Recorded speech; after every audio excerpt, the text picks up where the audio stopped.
Робот-пылесос Electrolux Trilobit ZA2 завершил уборку. Режим уборки обычный, таймер автоматический. Сейчас он ищет свою базу, чтобы подзарядить аккумуляторы.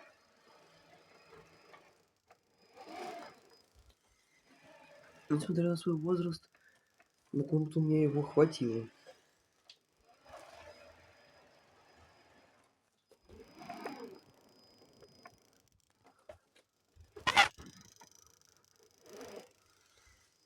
Щелкают ультразвуковые датчики частотой 60 кГц.